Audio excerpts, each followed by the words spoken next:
بسم اللہ الرحمن الرحیم باب رفع الناس ایدیہم مع الامام فی الاستسقاء۔ یہ باب اس بیان میں کہ استسقاء میں امام کے ہاتھ اٹھانے کے ساتھ لوگ اپنے ہاتھوں کو اٹھائیں گے۔ وقال ایوب بن سلیمان حدثنی ابو بکر بن ابی اویس عن سلیمان بن ہلال قال یحیی بن سعید سمعت انس بن مالک قال اتى رجل اعرابی من اہل البدو الى رسول اللہ صلی اللہ علیہ وسلم یوم الجمعہ۔ حضرت یحییٰ ابن سعید کہتے ہیں کہ میں نے انس ابن مالک رضی اللہ تعالی عنہ کو یہ فرماتے ہوئے سنا کہ انہوں نے بیان فرمایا کہ دیہات کے رہنے والے ایک اعرابی جمعے کے دن نبی اکرم صلی اللہ تعالی علیہ وسلم کی بارگاہ میں حاضر ہوئے۔ فقال یا رسول اللہ ہلکت الماشیہ، انہوں نے عرض کی یا رسول اللہ جانور ہلاک ہو گئے۔ ہلک العیال، حضور بال بچے ہلاک ہو گئے۔ ہلک الناس، یا رسول اللہ لوگ ہلاک ہو گئے۔ فرفع رسول اللہ صلی اللہ علیہ وسلم یدعو، تو نبی اکرم صلی اللہ تعالی علیہ وسلم نے دعا کے لیے اپنے ہاتھوں کو اٹھایا۔ ورفع الناس ایدیہم معہ یدعون، اور لوگوں نے بھی نبی اکرم صلی اللہ تعالی علیہ وسلم کے ساتھ دعا کے لیے اپنے ہاتھوں کو اٹھایا۔ یہی محل ترجمہ ہے رفع الناس ایدیہم معہ یدعون۔ انس بیان فرماتے ہیں فما خرجنا من المسجد حتی مطرنا، ہم ابھی مسجد سے نہیں نکلے کہ بارش ہو گئی۔ فما زلنا نمطر، تو ہم پر برابر بارش ہوتی رہی یہاں تک کہ دوسرا جمعہ آ گیا۔ فأتى الرجل، الرجل یہ معرف باللام ہے اور پہلا والا رجل یہ نکرہ ہے، تو اس سے معلوم ہوا کہ اس اثر رجل میں رجل سے مراد پہلا والا ہی ہے، یعنی جو پہلے والے جمعے کو آئے تھے وہی دوسرے والے جمعے کو اعرابی آئے نبی کریم کی بارگاہ میں۔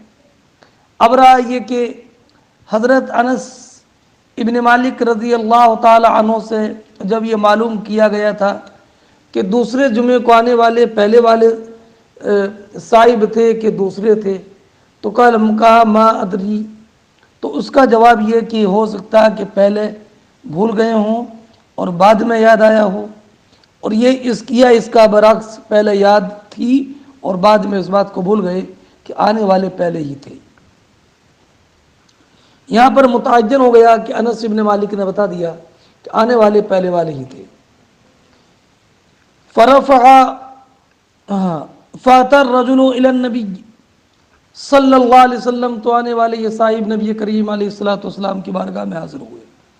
فقال یا رسول اللہ، انہوں نے عرض کی یا رسول صلی اللہ علیہ وسلم بشق المسافر، بشق المسافر، یا رسول اللہ مسافر پریشان ہو گئے، اگتاہٹ میں پڑ گئے، مطلب کہ کثرت بارش کی وجہ سے مسافر سفر کرنے سے عاجز اور پریشان ہیں، ان میں اب سفر کرنے کی ہمت نہیں ہے۔ بشق المسافر ومنع الطریق، اور یا رسول اللہ علیہ الصلاۃ والسلام منع الطریق، راستے چلنے سے روک دیے گئے، یعنی اتنا زیادہ پانی ہے راستوں میں کہ اب راستوں میں چلنے کی گنجائش باقی نہ رہی۔ اب بشقہ کا معنی کیا ہے؟ تو فرماتے ہیں بشقہ ای ملا، بشقہ ای ملا، کہ مسافر چلنے سے اکتاہٹ اور اپنے کو عاجز محسوس کرتے ہیں۔ چلیے، اس سے یہ ثابت ہوا کہ استسقاء میں امام کے ساتھ لوگ بھی ہاتھ اٹھائیں گے۔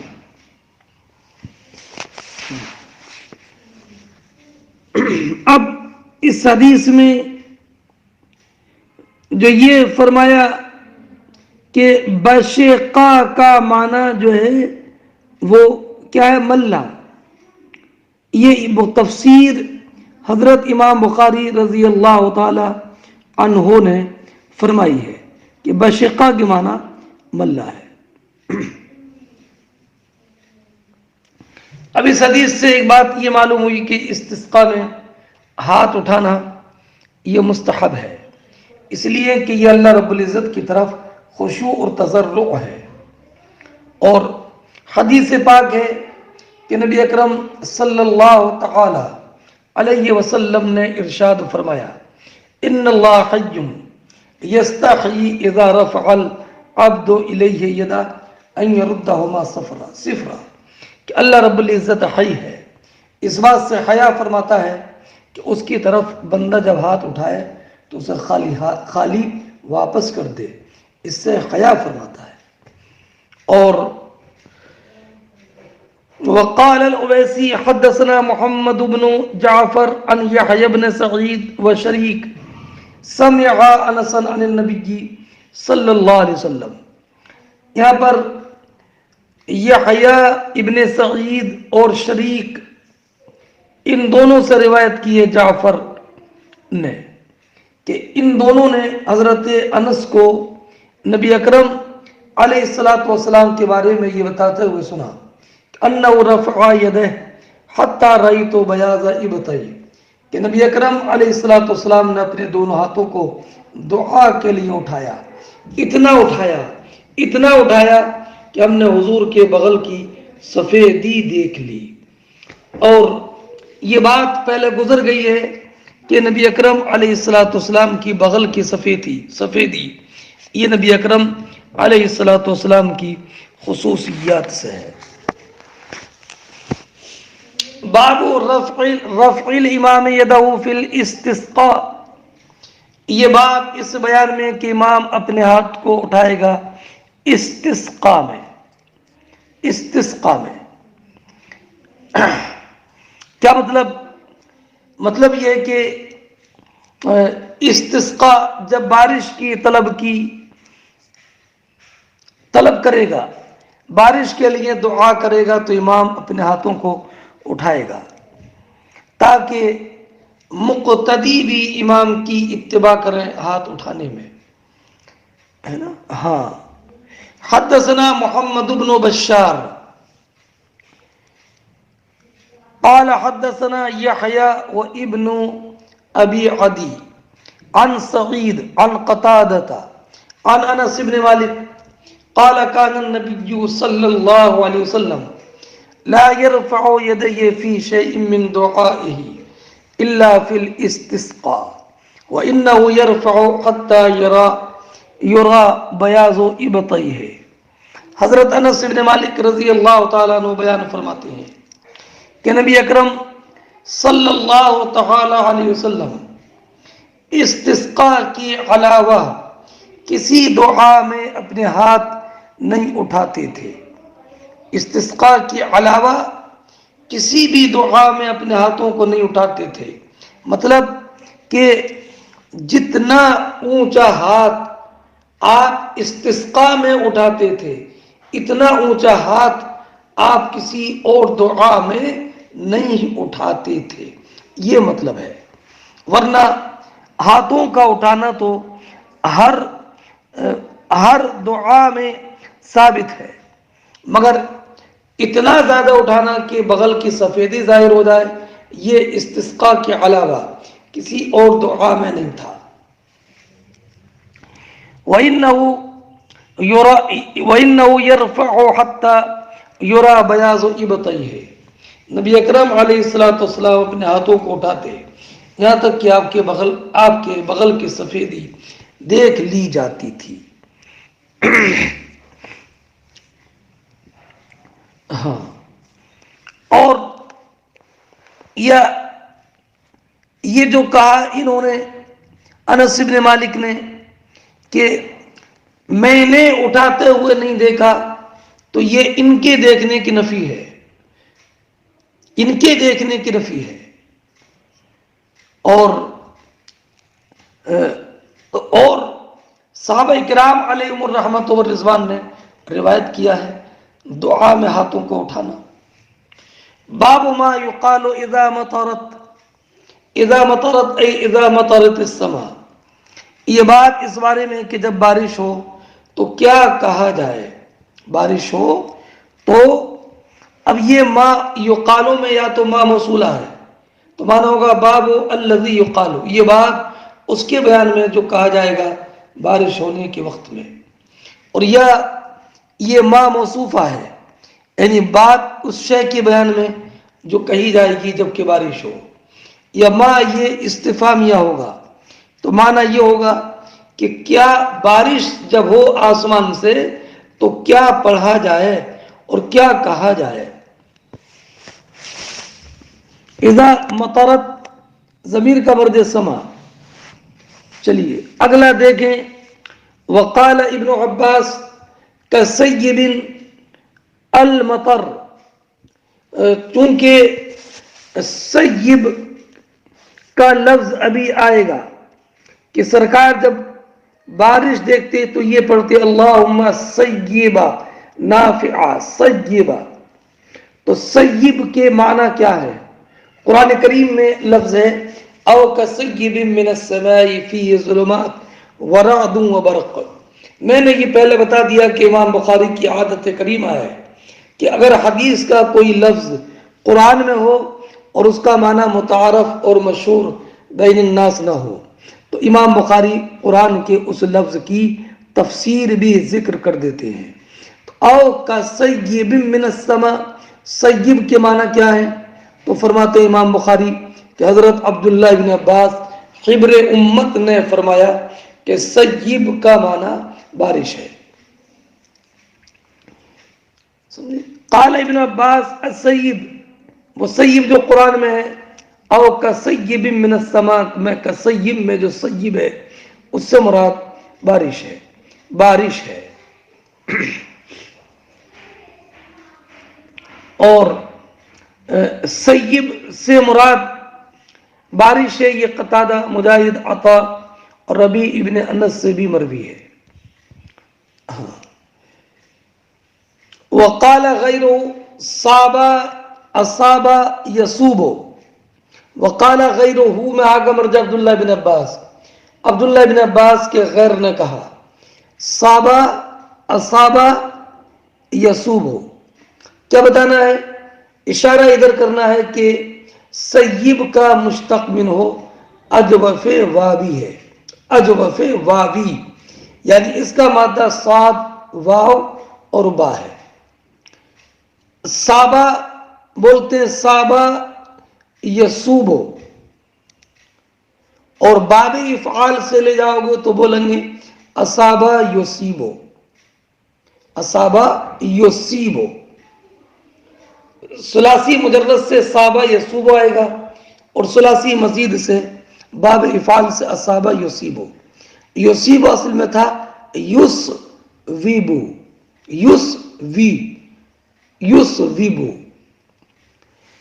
یصویبو، یا پر کسرہ دشوار ہونے کی بنیاد پر ما قبل کو دے دیا، واو کو یا سے تبدیل کر دیا تو ہو گیا یصیبو۔ اور سیب اصل میں تھا سیوبن، سیوبن، واو اور یا جمع ہوئے، اور اس میں سے جو ہے وہ پہلا والا ساکن ہے، سیوبن۔ اب واو کو یا کیا اور یا کا یا میں ادغام کر دیا تو سیبن ہو گیا، وہی تعلیل جو کہ سیدن میں ہے۔ اب حدیث سے پاک سنیے، فرماتے ہیں حدثنا محمد ہوا ابن مقاتل ابو الحسن المروزی قال اخبرنا عبد الله قال اخبرنا عبید الله عن نافع عن القاسم بن محمد عن عائشة ان رسول الله صلی اللہ علیہ وسلم اذا رأى المطر قال اللهم صيبا نافعا۔ حضرت محمد ابن قاسم بیان فرماتے ہیں، یہ وہی قاسم بن محمد بن ابی بکر صدیق ہے، یعنی یہ قاسم حضرت ابو بکر صدیق کے پوتے ہیں، ابو بکر صدیق کے بیٹے محمد کے بیٹے ہیں قاسم۔ یہ بیان فرماتے ہیں عائشہ صدیقہ رضی اللہ تعالی عنہ سے روایت کر کے کہ نبی اکرم صلی اللہ تعالی علیہ وسلم جب بارش دیکھتے تو یہ پڑھتے اللہم سیبا نافعا، اے اللہ نفع بخش، بارش عطا فرما، اے اللہ نفع بخش، بارش عطا فرما۔ اصل میں یہ اللہم اجعل سیبا نافعا، اللہم اجعل سیبا نافعا، نافعا سیبن کی صفت ہے۔ اور ایک روایت میں یہ ہے کہ جب نبی اکرم علیہ الصلاۃ والسلام آسمان میں اٹھتا ہوا بادل دیکھتے تو کام چھوڑ دیتے اور یہ کہتے اللہم انی اعوذ بک من شرھا۔ اگر بارش ہوتی تو فرماتے اللہم سیبا ہنیئا، اور کبھی یہ دعا فرماتے اللہم اجعلہ سیبا نافعا، تابعہ القاسم بن ابن یحییٰ عن عبید اللہ، فرماتے ہیں کہ عبید اللہ سے روایت کرنے میں عبداللہ ابن مبارک کی متابعت کی ہے قاسم ابن یحییٰ نے، یعنی عبید اللہ سے ایک روایت کرنے والے تو عبداللہ ابن مبارک ہیں جو سند میں ہیں، اور عبداللہ سے روایت کرنے میں عبداللہ ابن مبارک کی نہیں، عبید اللہ سے روایت کرنے میں عبداللہ ابن مبارک کی متابعت کی ہے قاسم ابن یحییٰ نے۔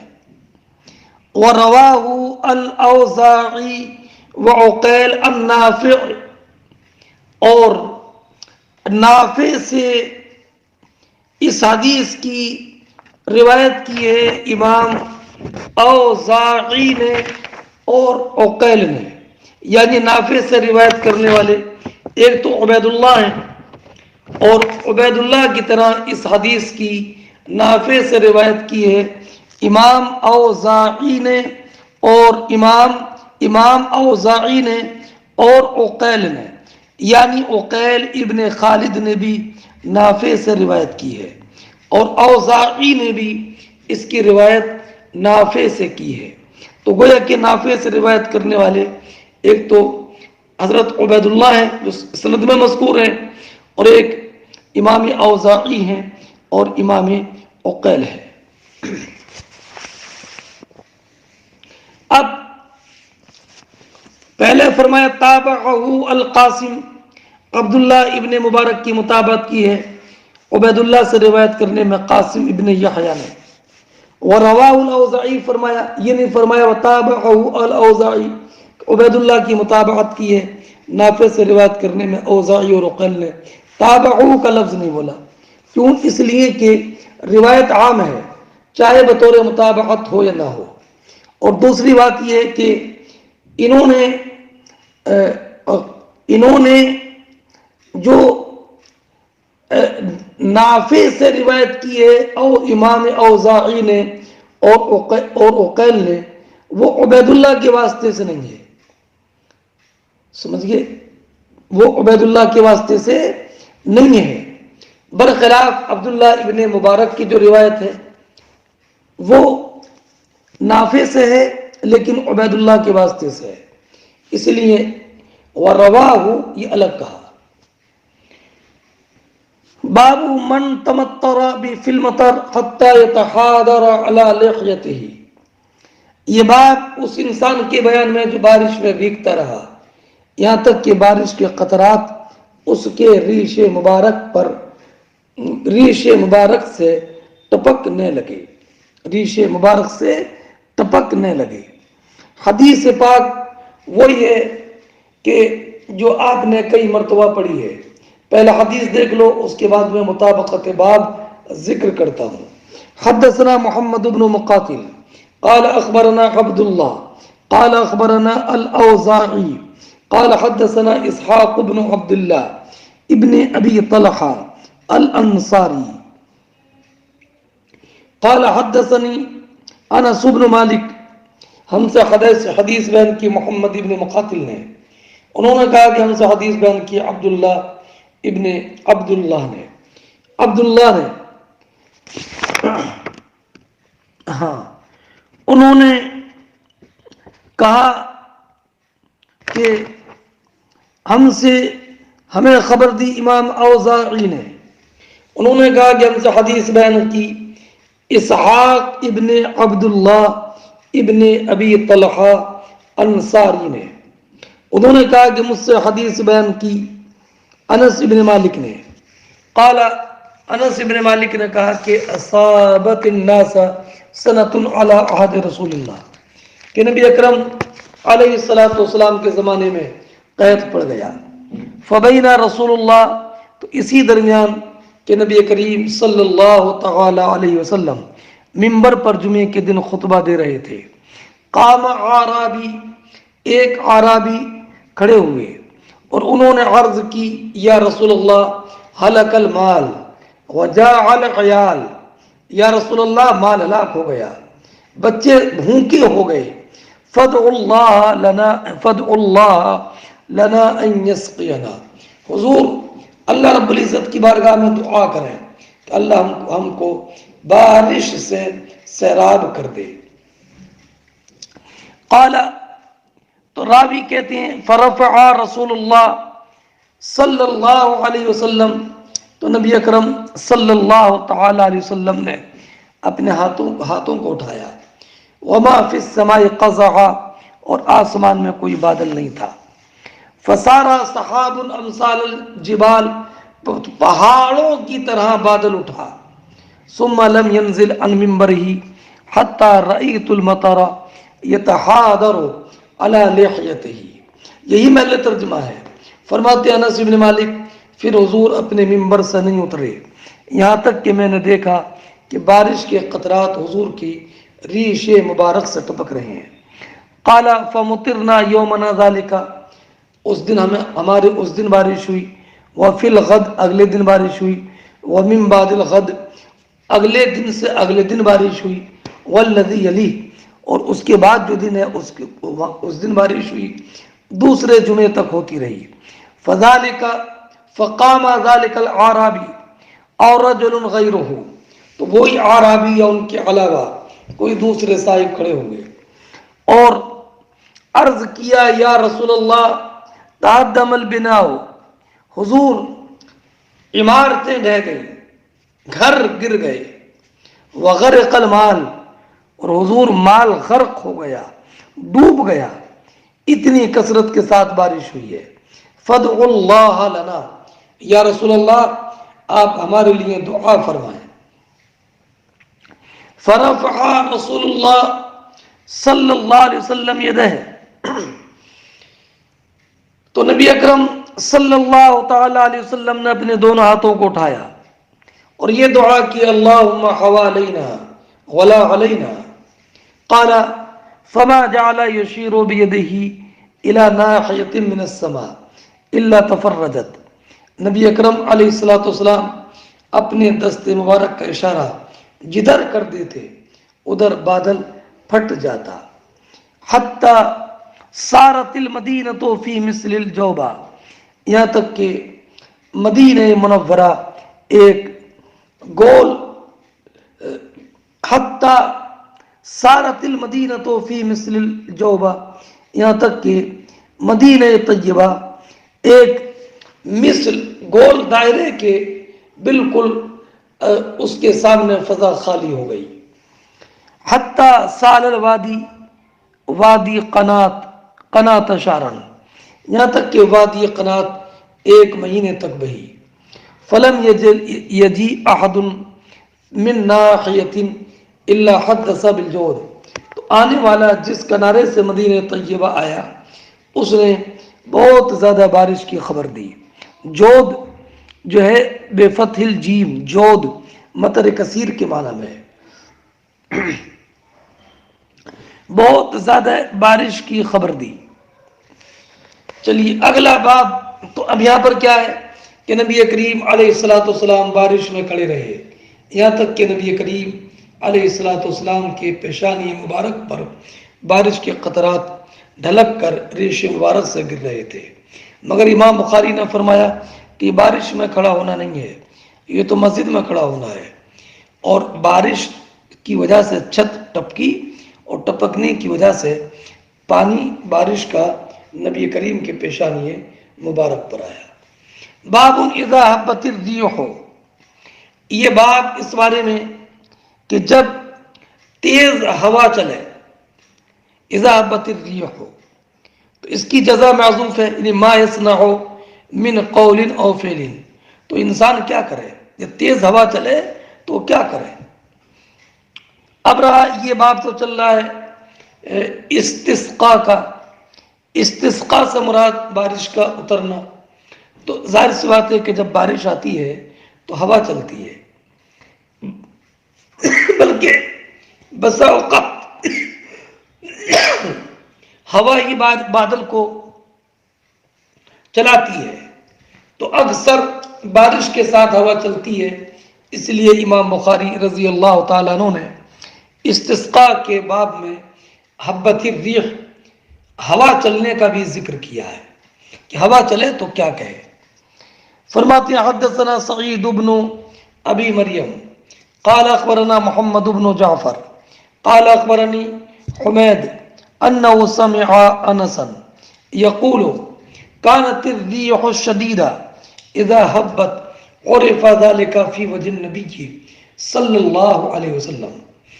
حضرت حمید کہتے ہیں کہ میں نے حضرت انس کو یہ کہتے ہوئے سنا کہ تیز ہوا جب چلتی تو اس کا اثر نبی کریم علیہ الصلوۃ والسلام کے رخ زیبا میں محسوس کر لیا جاتا.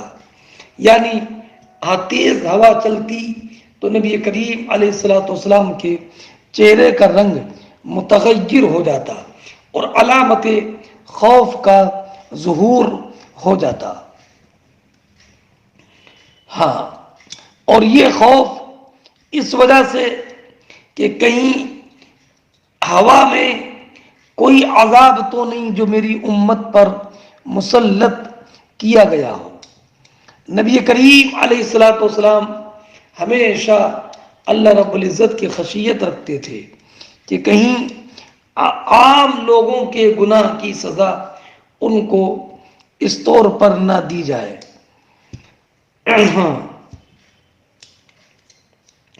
چنانچہ حضرت انسی کی روایت ہے کہ جب تیز ہوا چلتی تو سرکار یہ دعا کرتے اللہم انی اسألک من خیر ما امرت به واعوذ بک من شر ما امرت به. ہاں، اور ابو ہریرہ کی بھی روایت ہے کہ نبی کریم صلی اللہ تعالی علیہ وسلم نے فرمایا یہ الہوا کبھی اللہ کی رحمت لے کر آتی ہے اور کبھی عذاب لے کر آتی ہے. فَإِذَا رَأَيْتُمُوهَا فَلَا تَصُبُّوهَا وَاسْأَلُوا اللَّهَ خَيْرَهَا وَاسْتَعِيذُوا بِاللَّهِ مِنْ شَرِّهَا.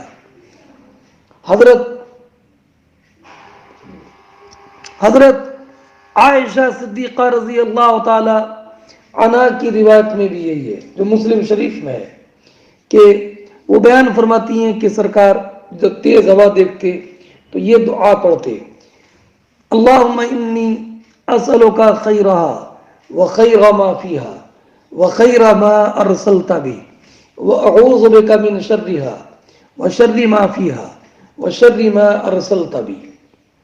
ہاں، چلیے اس حدیث سے یہ بھی معلوم ہوا کہ ہمیشہ اللہ رب العزت کا خوف، اس کی خشیت دل میں رہنا چاہیے. باب قول النبی صلی اللہ علیہ وسلم نصرت بالصبا. یہ باب اس بارے میں کہ نبی کریم علیہ الصلاۃ والسلام نے ارشاد فرمایا کہ میری مدد کی گئی ہے پوربی ہوا سے، میری مدد کی گئی ہے پوربی ہوا سے. اب آپ حدیث پاک دیکھیں.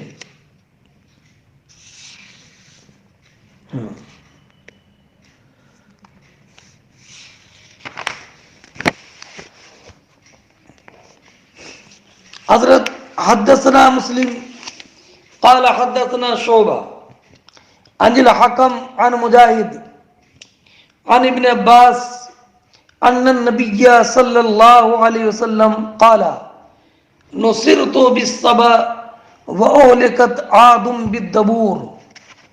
فرماتے ہیں امام بخاری رضی اللہ تعالی عنہ کہ ہم سے حدیث بیان کی مسلم نے. وہ کہتے ہیں کہ ہم سے حدیث بیان کی شعبہ نے. وہ روایت کرتے ہیں حکم سے اور وہ روایت کرتے ہیں امام مجاہد سے. وہ روایت کرتے ہیں عبداللہ ابن عباس رضی اللہ تعالی عنہ سے کہ نبی اکرم صلی اللہ تعالی علیہ وسلم نے فرمایا کہ نصرت بالصبا واہلکت عاد بالدبور. میری مدد کی گئی صبا سے اور قوم عاد کو ہلاک کیا گیا دبور سے. پروائی ہوا سے نبی اکرم صلی اللہ تعالی علیہ وسلم کی مدد کب کی گئی؟ تو یہ خندق کے دن اللہ رب العزت نے پروائی ہوا کو ٹھنڈک بنا کر مشرکین پر سخت سردیوں کی رات میں بھیجا اور اتنی سخت پروائی ہوا تھی، صبا تھی کہ آگ بجھ گئی اور جانوروں کے جو کھونٹے تھے وہ اکھڑ گئے، خیموں کے تنابیں ٹوٹ گئیں، ہانڈی چولہوں پر پلٹ گئی اور بغیر قتال ہی کے یہ شکست کھا گئے. ابو سفیان اس وقت میں اس لشکر کے قائد تھے. انہوں نے کوچ کا نقارہ بجایا، کہا کہ موسم ساتھ نہیں دیتا، چلو واپس چلیں. اسی کا قرآن میں ذکر ہے اذ جاءتکم جنود فارسلنا علیہم ریحا وجنودا لم تروها. اور قوم عاد کو اللہ رب العزت نے بہت خوشحالی عطا فرمائی اور جب اللہ رب العزت کی انہوں نے نافرمانی کی اور حضرت ہود پیغمبر کی انہوں نے نافرمانی کی، ان کے ساتھ سرکشی کی، تو اللہ رب العزت نے دبور یعنی پچھوائی، پچھم سے چلنے والی ہوا ان پر مسلط کر دی. اور اس کا عالم یہ تھا کہ وہ 7 رات اور 8 دن برابر چلتی رہی. سخرها علیہم 7 لیال و 8 ایام. یہ بدھ کی صبح کو چلی، بدھ کی صبح کو چلی اور اگلے دن بدھ کے دن چلی، جمعرات کے دن چلی، جمعے کے دن چلی، ہفتے کے دن، اتوار کے دن، پیر کے دن اور بدھ کے دن، جمعرات کے دن یہ رکی۔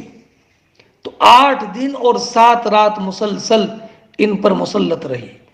لمبے لمبے قد کے لوگ تھے، ایسے تیز ہواؤں کے جھونکے سے ان کے دل پھٹ گئے اور منہ سے خون آنے لگا، اور یہ ایسے گرے کہ ایسے گرے پڑے تھے، لمبے لمبے تھے، کانہم اعجاز نخل خاویہ، گویا کہ یہ پڑے ہوئے کھجور کے لمبے لمبے تنے ہیں۔ اللہ اکبر۔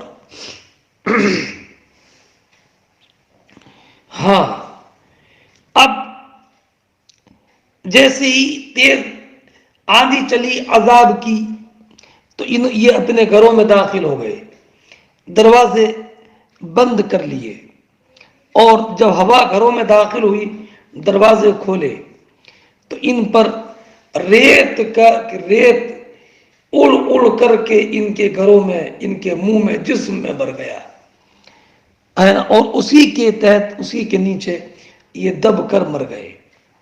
ہاں، اور ریت میں دبے تو وہیں سے چیخ مارتے تھے، ان کی چیخ ریت کے نیچے سے سنائی دیتی تھی۔ اللہ اکبر۔ ہاں، یہ عالم تھا ان کا۔ فَأُهْلِكُوا بِرِيحٍ صَرْصَرٍ عَاتِيَةٍ، قرآن نے فرمایا ہے ان کو ہلاک کیا گیا ہے نا، بِرِيحٍ صَرْصَرٍ، صرصر اس ہوا کو بولتے ہیں جس میں تیز آواز ہو۔ چلیے، اب نبی کریم علیہ الصلوۃ والسلام نے ارشاد فرمایا نصرت بالصبا، اس سے معلوم ہوا کہ انسان کو اگر اللہ نے اس پر کوئی انعام فرمایا ہے تو اس کا اظہار یہ کرے۔ فرماتے ہیں باب ما قیل فی الزلازل والآیات، یہ باب اس بیان میں زلازل زلزلہ کی جمع ہے، آیات آیت کی جمع ہے، اور آیت سے مراد اللہ رب العزت کی قدرت کی علامت اور یہ قیامت کی علامت ہے۔ اب رہا یہ کہ باب استسقاء کا ہے، اس میں زلزلوں کا ذکر کیوں ہے؟ تو چونکہ جب بارش ہوتی ہے تو زیادہ کر زلزلے آتے ہیں، اس لیے یہاں پر زلزلے کا ذکر فرمایا۔ فرماتے ہیں باب ما قیل فی الزلازل والآیات، حدثنا ابو الیمان قال اخبرنا شعیب قال اخبرنا ابو الزناد عن عبد الرحمن العرج عن ابی ہریرہ قال قال النبي صلی اللہ علیہ وسلم لا تقوم الساعة حتى يقبض العلم وتكثر الزلازل ويتقارب الزمان وتظهر الفتن ويكثر الهرج وهو القتل حتى يكثر فيكم المال فيفيض۔ امام بخاری فرماتے ہیں کہ ہم سے حدیث بیان کی ابو الیمان نے، حکم ابن نافع نے، انہوں نے کہا کہ ہمیں خبر دی شعیب نے، انہوں نے کہا کہ ہم سے حدیث بیان کی ابو الزناد عبداللہ ابن زکوان نے، وہ روایت کرتے ہیں عبد الرحمن عارج سے، وہ روایت کرتے ہیں ابو ہریرہ سے۔ حضرت ابو ہریرہ رضی اللہ تعالیٰ عنہ نے بیان فرمایا کہ نبی اکرم صلی اللہ تعالی علیہ وسلم نے ارشاد فرمایا لا تقوم الساعة حتى يقبض العلم، قیامت قائم نہیں ہوگی یہاں تک کہ علم اٹھا لیا جائے۔ علم اٹھایا جائے گا علماء کی موت سے، جوہلاء کی کثرت سے، یعنی اکثر علماء چلے جائیں گے، اکثر علماء چلے جائیں گے۔ وَتَكْثُرَ الزَّلَازِلُ، اور زلزلوں کا ظہور ہوگا، اور زلزلوں کا ظہور اللہ رب العزت کی طرف سے وعید ہوتی ہے اہل زمین کے لیے، اور ایسے ہی آیات کا ظہور بھی، چنانچہ قرآن فرماتا ہے وَمَا نُرْسِلُ بِالْآيَاتِ إِلَّا تَخْوِيفًا، اور آیات سے وعید تب ہوتی ہے جب کہ کھلم کھلا گناہ شروع ہو جاتے ہیں. ہاں فرماتے ہیں وَيَتَقَارَبَ الزَّمَانُ، اور زمانہ ایک دوسرے سے بالکل قریب ہو جائے گا. زمانہ قریب ہو جائے گا. يَتَقَارَبَ الزَّمَانُ، تو اب یا تو مراد یہ ہے کہ جب قیامت کا وقت قریب ہوگا تو زمانے کی مدت بہت کم معلوم ہوگی، یہاں تک کہ سال مہینے کی طرح، مہینہ ہفتے کی طرح، ہفتہ دن کی طرح، اور دن ایک گھڑی کی طرح ہو جائے گا. اور یہ تقارب الزمان سے یا مراد یہ ہے کہ عمریں کم ہوں گی اس لیے کہ برکت کم ہو جائے گی. اور یہ تقارب الزمان کا ایک معنی یہ ہے کہ غلبہ فساد میں جو ہیں وہ تمام لوگوں کے حوال ایک دوسرے سے قریب ہوں گے. تو یہ تقارب الزمان سے مراد ہے یہ تقارب اہل الزمان ہے نا، یعنی تتقارب صفاتهم فی القباح. ہاں یہ مطلب ہے. اور ایک یہ تقارب الزمان کا معنی یہ بھی بتایا گیا کہ بہت خوشحالی کے دن ہوں گے، یہاں تک کہ دن لمبے نہیں لگیں گے بلکہ چھوٹے لگیں گے. اور ایک معنی یہ کہ زمان قریب ہو جائے گا، یعنی بعض آیتوں کے نشانیاں بالکل قریب ظاہر ہوں گی. اور ایک قول یہ ہے کہ قلتی دین میں زمانے والوں کے حوال ایک دوسرے سے قریب ہوں گے، یہاں تک کہ کوئی امر بالمعروف اور نہی عن المنکر کرنے والا نہ رہے گا فسق کے غلبے کی وجہ سے. اور امام طحاوی نے فرمایا کہ زمانہ قریب ہونے سے مراد یہ ہے کہ طلب علم خاص طور پر ترک ہو جائے گی. ہاں اور فرماتے ہیں وَيَكْثُرُ الْحَرَجُ، حرج زیادہ ہو جائے گا. حرج سے مراد کیا ہے تو فرماتے ہیں القتل،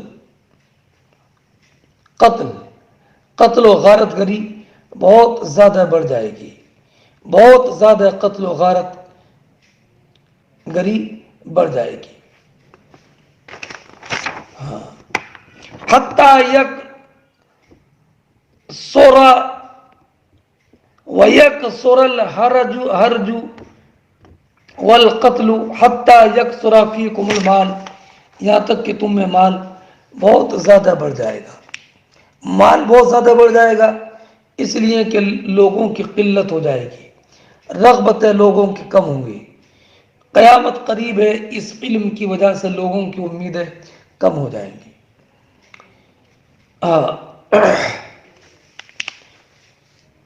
فَيُفِيضُ، تو مال کی کثرت ہو جائے گی، مال کی کثرت ہو جائے گی. کچھ لوگ مال لیے گھومیں گے، کوئی مال لینے والا ان کا نہیں ہوگا.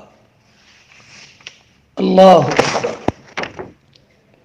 فَيُفِيضُ، مال کثرت سے ہوگا.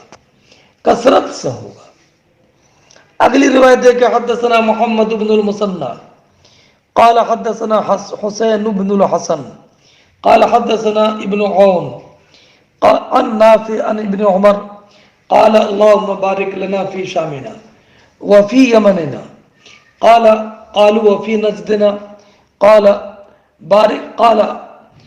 اللهم بارك لنا في شامنا وفي يمننا وقالوا وفي نجدنا قال هناك الزلازل والفتن وبها يطلع قرن الشیطان. محمد ابن ابن مسنہ امام بخاری کے شیخ ہیں. ان کے شیخ حسین ابن حسن ابن یسار ہیں. ان کے شیخ عبداللہ ابن عون ہیں. ان کے شیخ نافع ہیں. انہوں نے روایت کی عبداللہ ابن عمر سے. عبداللہ ابن عمر کہتے ہیں اللہم بارک لنا. حضرت عبداللہ ابن عمر ابن خطاب رضی اللہ تعالی عنہ نے کہا اللہم بارک لنا فی شامنا. اے اللہ برکت عطا فرما ہمارے شام میں، ہمارے یمن میں. نافع کہتے ہیں قالوا وفی نجدنا، ہمارے نجد میں بھی برکت کی دعا کریں. تو قال عبداللہ ابن عمر نے پھر کہا اللہم بارک لنا فی شامنا وفی یمننا. قال وقالوا، لوگوں نے پھر کہا وفی نجدنا. قال تو فرمایا عبداللہ ابن عمر نے ہناک الزلازل، وہاں زلزلے اور فتنے ہیں. وبها یطلع قرن الشیطان، اور وہیں سے شیطان کے ماننے والے اٹھیں گے. اب یہ قول یہاں پر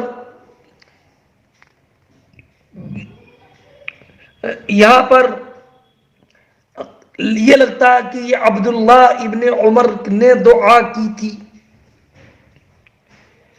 اور ایک روایت میں یہ کہ نبی اکرم علیہ الصلوۃ والسلام نے فرمایا تھا اللہم بارک لنا فی شامنا وفی یمننا.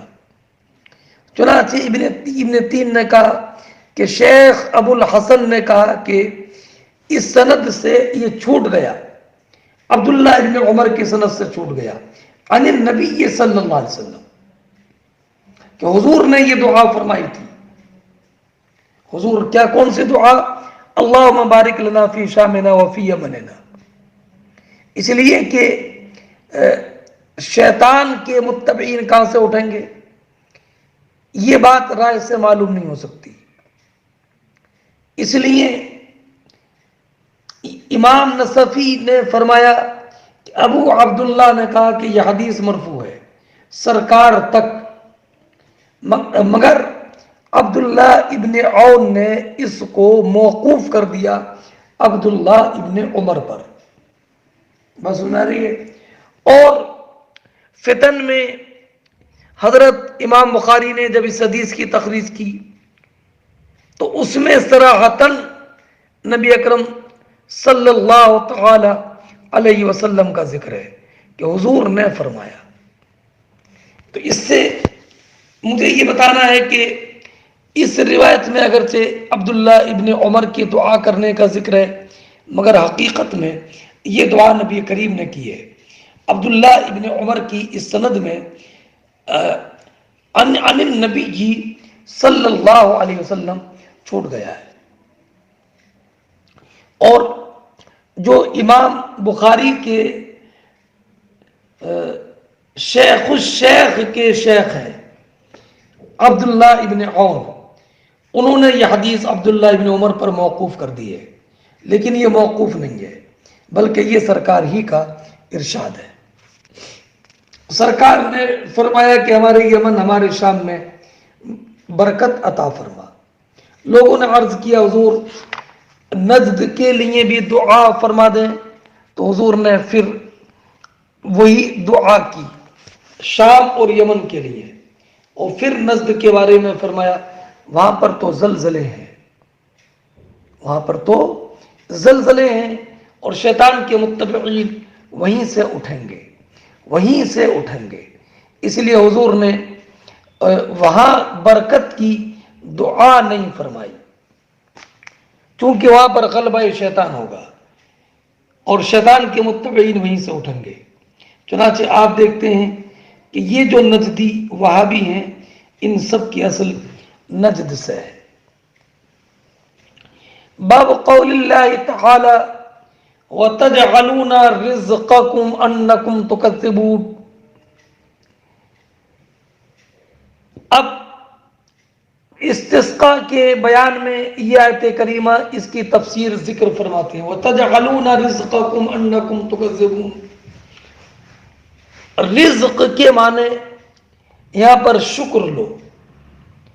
تو اب یہ حدیث پہلے گزر گئی ہے کہ حدیبیہ میں نبی کریم تشریف فرما تھے، رات کو بارش ہوئی تو صبح کو کچھ لوگوں نے کہا بارش ہوئی تو لوگوں کو شکر ادا کرنا چاہیے، تو کچھ لوگوں نے تو اللہ کا شکر ادا کیا اور یہ کہا کہ بارش اللہ کے فضل سے ہوئی، اور کچھ لوگوں نے کہا کہ یہ بارش فلاں نچھتر فلاں تاریخ کی تاثیر سے ہوئی۔ تو اب بجائے بارش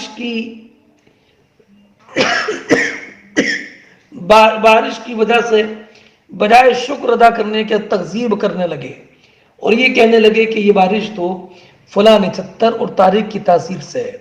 تو قرآن نے ان کا رد فرمایا وَتَجْعَلُونَ رِزْقَكُمْ أَنَّكُمْ تُكَذِّبُونَ، تم اپنے حصہ یہ بناتے ہو کہ تم تکذیب کرتے ہو، یا رزق سے مراد شکر ہے تو معنی یہ ہے کہ تم شکر یہ کرتے ہو کہ تم تکذیب کرتے ہو، بجائے اس کے کہ تم شکر بجا لاتے تم نے تکذیب ہی کو اپنے شکر کی جگہ پر رکھ دیا ہے۔ اس مناسبت سے امام بخاری نے یہ آیت کریمہ یہاں پر پیش کر کے عنوان قائم فرمایا ہے۔ باب قول اللہ تعالی وَتَجْعَلُونَ رِزْقَكُمْ أَنَّكُمْ تُكَذِّبُونَ، تم اپنا شکر اس بات کو بناتے ہو کہ تم تکذیب کرتے ہو۔ قال ابن عباس شکرکم، کہ رزقکم سے مراد ہے شکرکم، شکرکم۔ وَتَجْعَلُونَ رِزْقَكُمْ، اس بارے میں ایک یہ روایت ذکر کی ہے کہ ایک نبی کریم علیہ السلام ایک مرد کے پاس سے گزرے،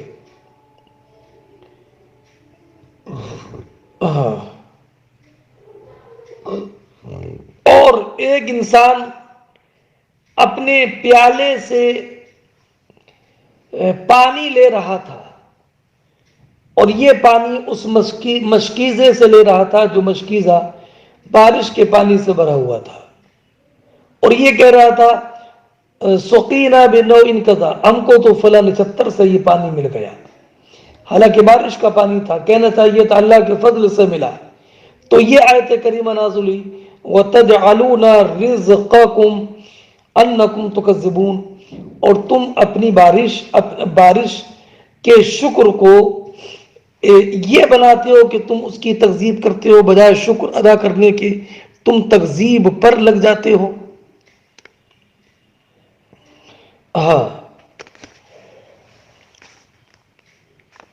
اور حضرت علی تو یہ وَتَجْعَلُونَ شُكْرَكُمْ أَنَّكُمْ تُكَذِّبُونَ، شکرکم بجائے رزقکم کے شکرکم بھی ایک قرات میں ہے۔ اب وَتَجْعَلُونَ رِزْقَكُمْ أَنَّكُمْ تُكَذِّبُونَ، اور امام طبری نے فرمایا کہ معنی یہ وَتَجْعَلُونَ رِزْقَكُمْ کہ بے شک وَتَجْعَلُونَ رِزْقَكُمْ وہ رزق کہ جس کا شکر تم پر واجب تھا اس کی تم تکذیب کرتے ہو، اور تکذیب ہی کو جو رزق اللہ نے تم کو دیا اور تم پر شکر واجب تھا تم اس کی تکذیب کرتے ہو، کہ یہ کہتے ہو کہ فلاں نچھتر کی تاثیر سے ہم پر بارش ہوئی ہے۔ اب حدیث پاک دیکھیے، یہ حدیث پہلے گزر گئی ہے۔ حدثنا اسماعیل قال حدثنا مالک عن صالح بن کیسان عن عبید اللہ بن عبد اللہ بن عتبہ ابن مسعود عن زید بن خالد الجونی، زید بن خالد جونی سے یہ حدیث مروی ہے کہ صلی لنا رسول اللہ، کہ نبی کریم علیہ السلام نے حدیبیہ کی صبح فجر کی نماز ہم کو پڑھائی حدیبیہ میں، علی اسر سمائن، اس بارش کے بعد جو بارش کی رات میں تھی۔ جب نبی کریم نماز سے فارغ ہوئے اقبل علی الناس، تو آپ لوگوں کی طرح متوجہ ہوئے، فرمایا حل تدرونا جانتے ہو تمہارے رب نے کیا کہا؟ تو قالوا اللہ ورسولہ عالم، قال تو فرمایا، اللہ نے فرمایا اصبح من عبادی مومن بی، میرے بندوں میں سے کچھ بندوں نے اس حال میں صبح کی کہ مجھ پر ایمان لانے والے ہیں، وہ کافر، اور کچھ وہ ہیں جو میرے ساتھ کفر کرنے والے ہیں۔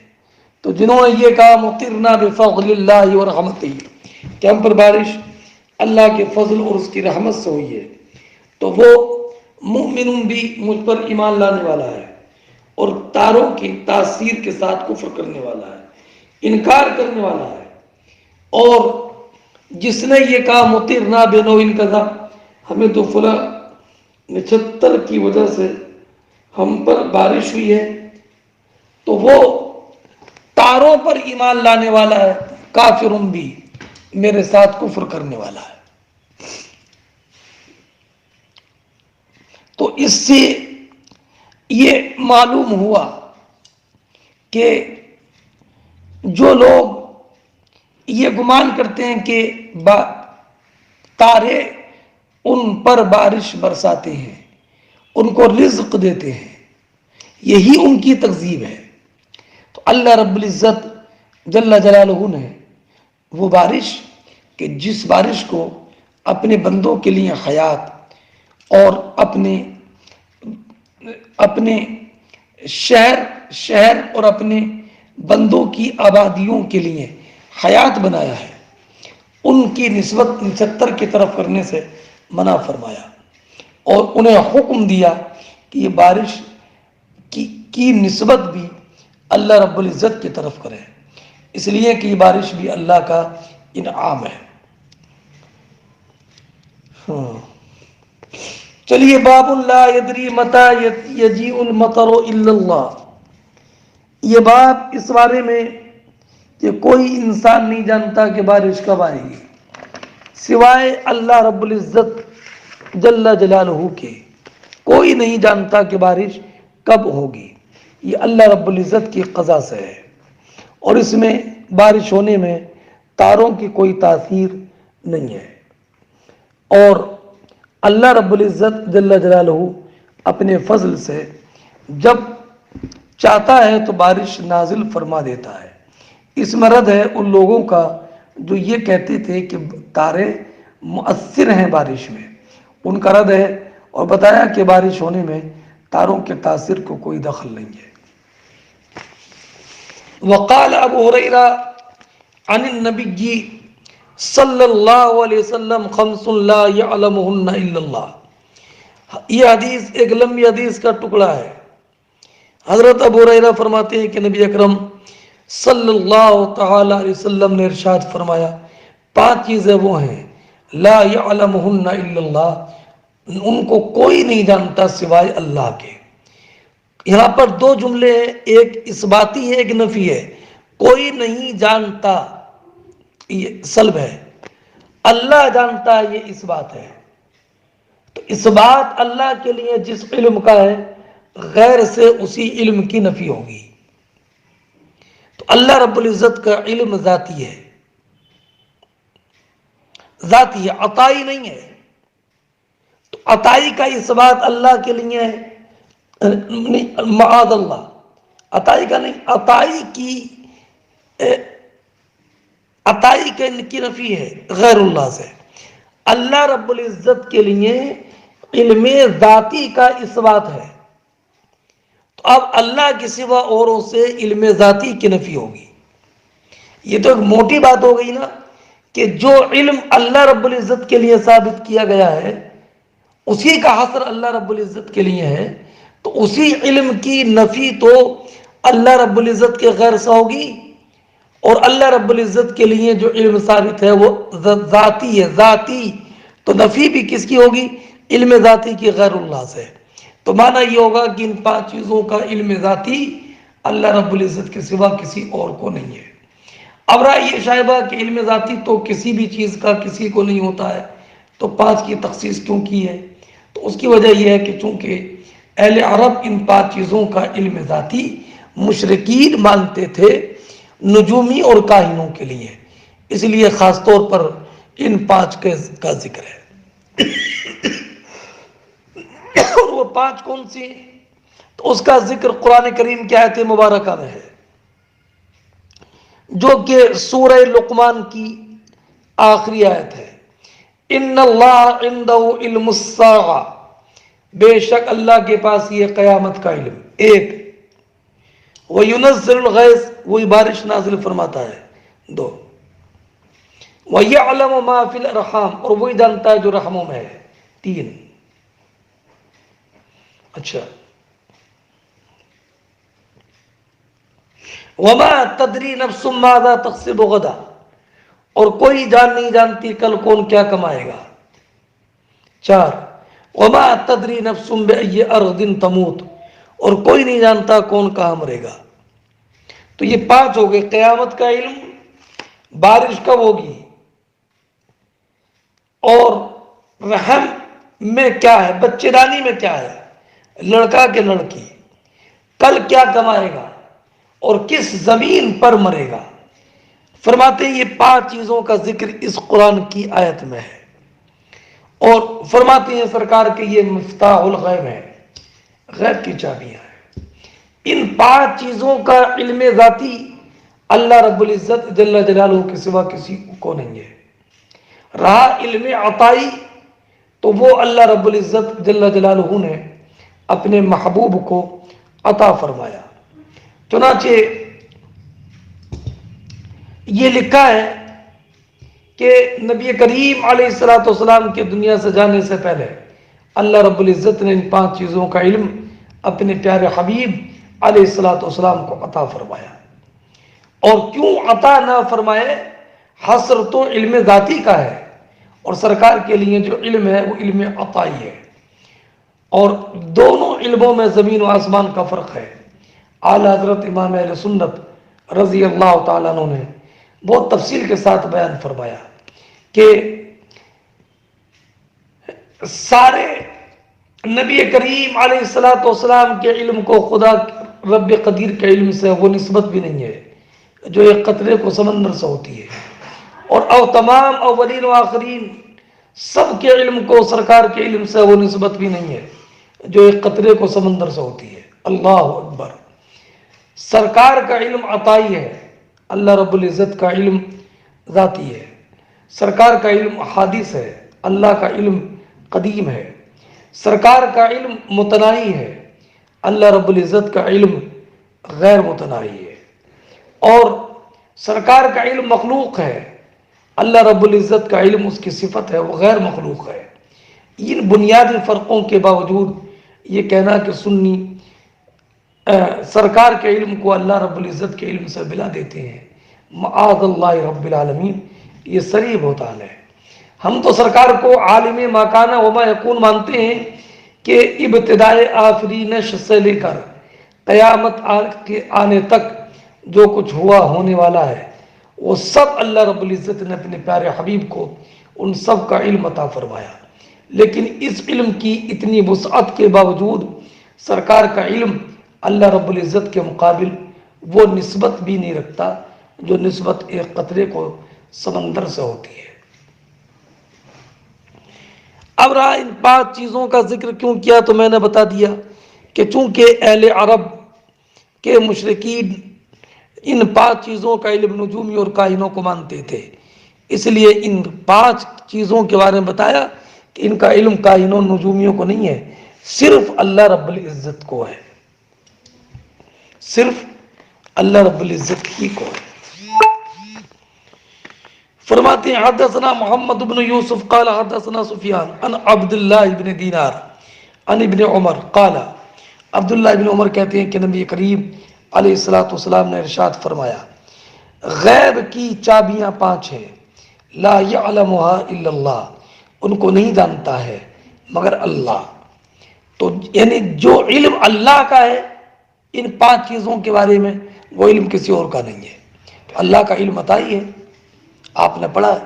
اب معاذ اللہ رب العالمین، اللہ رب العزت کا علم ذاتی ہے۔ عطائی کا لفظ نکل گیا میری زبان سے، استغفر اللہ ربی من کل ذنب واتوب الیہ، استغفر اللہ ربی من کل ذنب واتوب الیہ، استغفر اللہ ربی من کل ذنب واتوب الیہ۔ اس سے پہلے بھی نکل چکا ہے ایک مرتبہ، تو ذاتی ہے. لا یعلم احد ما یکون فی غد، کوئی نہیں جانتا کل کیا ہوگا. ولا یعلم احد ما یکون فی الارحام، اور کوئی نہیں جانتا کہ رحم میں کیا ہے. ولا تعلم نفس ماذا تکسب غدا، اور کوئی نفس نہیں جانتا کہ کل کیا کرے گا. وما تدری نفس بأی ارض تموت، اور کوئی نفس نہیں جانتا کہ کس زمین پر مرے گا. وما یدری احد، اور کوئی نہیں جانتا متی یجیء المطر، کہ بارش کب آئے گی، بارش کب آئے گی. ہاں اب 5 کی تخصیص کیوں کی؟ تو میں نے بتا دیا کہ چونکہ قوم کا اعتقاد یہ تھا کہ کائن اور نجومی ان 5 چیزوں کا غیب جانتے ہیں، اور یا یہ کہ اس لیے حصر فرمایا کہ چونکہ لوگ انہی 5 چیزوں کے بارے میں سوال کرتے تھے، اور اس لیے بھی کہ امہات الامور یہی ہیں، اس لیے کہ امور یا تو آخرت سے متعلق ہوں گے تو وہ قیامت کا علم ہے، یا دنیا سے متعلق ہوں گے تو وہ جماعت سے متعلق ہوں گے یا حیوان سے متعلق ہوں گے. اگر حیوان سے متعلق ہوں گے تو اپنے وجود کے مبدا کے اعتبار سے ہوں گے، یا اپنے معاد کے اعتبار سے ہوں گے، یا اپنے معاش کے اعتبار سے ہوں گے.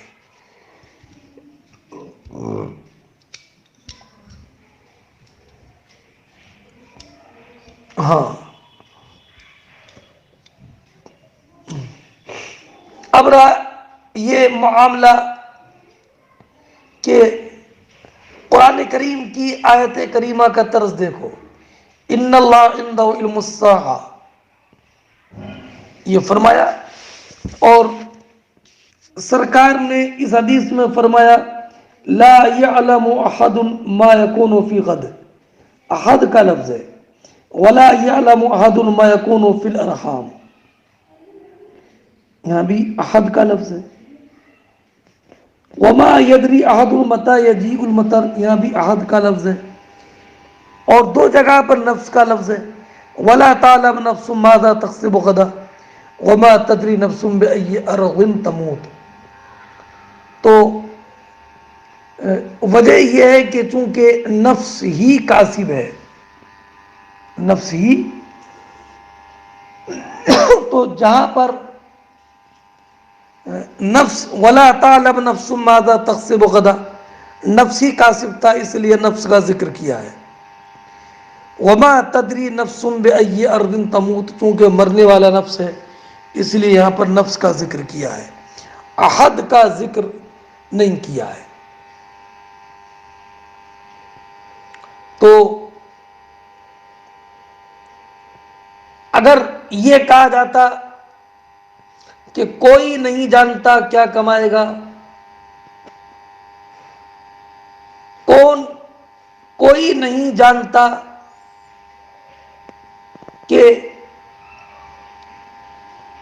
وہ کس جگہ پر اس کا نفس مرے گا، اگر یہ ہوتا نا کوئی نہیں جانتا کہ اس کا نفس کیا کمائے گا، کوئی نہیں جانتا کہ اس کا نفس کہاں مرے گا، تو یہ مبالغہ مقصودہ فوت ہو جاتا. اس لیے کہ نفس، مبالغہ کیا ہے کہ نفس نہ اپنا حال جانتا ہے، نہ حال کے اعتبار سے اور نہ مآل کے اعتبار سے. اور جب نفس خود اپنا حال نہیں جانتا تو اس کا غیر بدرجہ اولا نہیں جانے گا. اب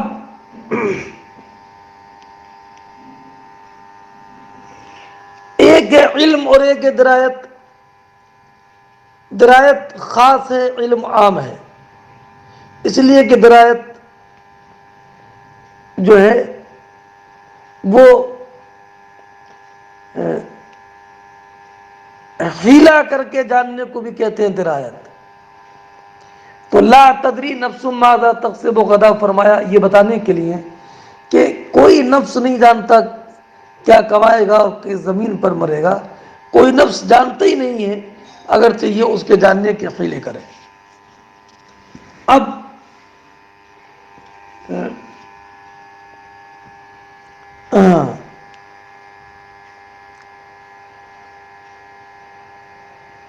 اب اس سے ایک بات یہ ثابت ہو گئی کہ کوئی بھی انسان اندازے سے ان 5 باتوں کے علم کا دعویٰ نہیں کر سکتا ہے،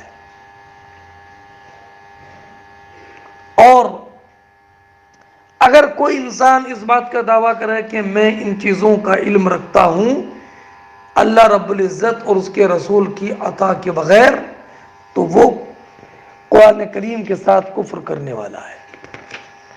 چلیے یہاں تک بات مکمل ہو گئی، اب کتاب الکسوف شروع ہوتا ہے۔ السلام علیکم ورحمۃ اللہ وبرکاتہ۔